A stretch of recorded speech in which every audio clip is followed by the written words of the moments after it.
Hi, my name is Rayon, and if you haven't been to my channel yet, we're talking about history. And today's topic is the Civil War.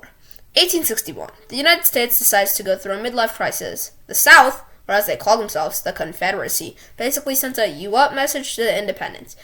They were mad that Abraham Lincoln won the presidency without being on ballots of 10 of their states. Imagine losing an election so hard you decide to start your own country with its own money and own vibe.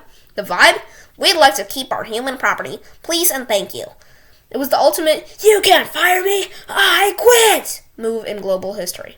The first big fight was Bull Run. Northern socialites literally thought this would be a fun day trip. They bought binoculars, fancy sandwiches. It was all fun and games until the Confederates let out the "rebel yell," which according to veterans sounded like a mix between a scream and a coyote on a sugar rush. The Union Army panicked, the picnickers panicked, and suddenly there was a traffic jam of senators and carriages trying to outrun bayonets. It was the fire fest of the 19th century.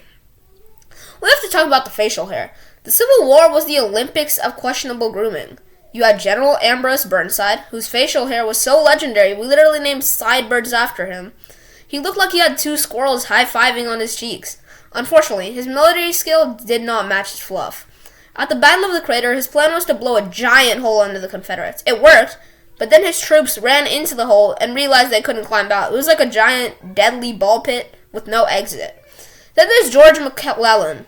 This guy had main character syndrome. He loved training his army, he loved polishing his army, he just hated using it. He once sent Lincoln a telegram complaining the horses were tired. Lincoln replied, "Will you tell me what the horses of your army have done lately that could fatigue anything? Sick burn, Abe." People were so desperate to win, they invented some truly Acme Corporation level stuff. My favorite? The double-barreled cannon. The idea was to load two cannonballs connected by a long chain. When you fired it, the chain would spin and mow down everything like a giant weed whacker. The problem? It is physically impossible to make two barrels fire at the exact same microsecond. First time they tested it, one ball fired early, the chain snapped, and the balls flew in random directions. One killed a cow, and the other took out a chimney miles away. The invention was buried faster than a bad tweet. If the cannons didn't get you, the catering would. Soldiers lived on the hardtack. It was basically a tile of flour and water that was older than the soldiers themselves.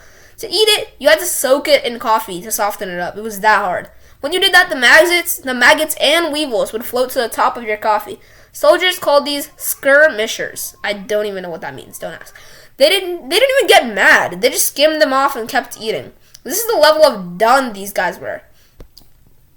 By 1865, the South was exhausted. Robert E. Lee met Ulysses S. Grant at Appomattox. Lee showed up in a $500 suit looking like $1,000,000. Grant showed up in a muddy private's coat with mud on his boots because he had been chasing Lee through the woods for weeks.